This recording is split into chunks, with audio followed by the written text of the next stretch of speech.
My name is Jada Washington.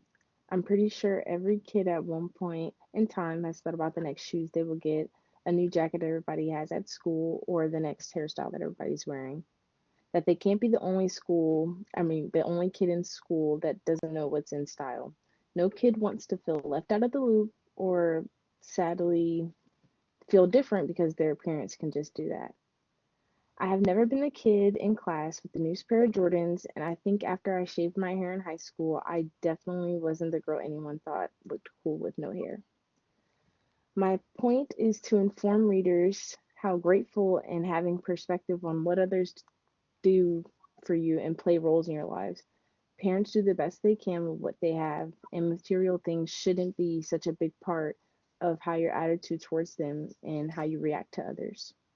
Being appreciative of what you do have, even in the moment, is more important than what you don't. To start, I would like to speak about Aesop's fable, The Travelers in the Plane Tree. Aesop's story, The Travels in the Plane Tree, is something that I believe everybody can relate to in one way or another. As retold by the website Aesop's Fables, Aesop speaks on two travelers and how they found a tree and they lay under it to get away from the sun's heat. The plane tree tells them how ungrateful they are for the shade that it provides, as they were complaining that it was the only single tree that they could see for miles. And the Travelers in the Plane Tree shows us how ungrateful we can be for the little things and that we do have, we should focus on more than what we don't. After private school, I had limited clothing since I left and I was always required to wear uniforms.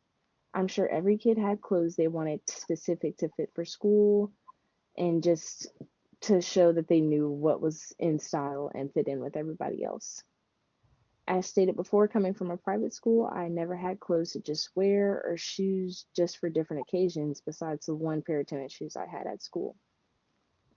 My parents went out and got me three outfits, which I wore and washed constantly.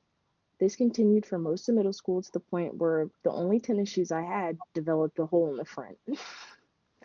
The bullying as a result limited my clothing and isolated me from my peers. This isolation made me focus more on my studies instead of my social life. Since then, I've gained perspective that if anyone would judge me solely based on my clothes and shoes, that they are not worthy of the friendship I had to offer.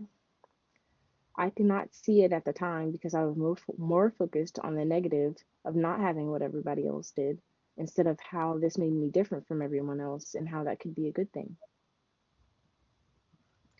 Aesop's story gave me perspective on how little having stuff can be a good thing, even if I didn't realize it until much later in life.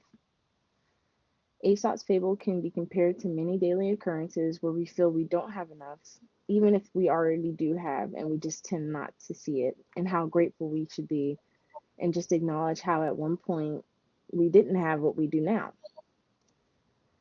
There will always be a want for more, but we should not waste our energy on disappointment, what we don't have, and focus on what we do.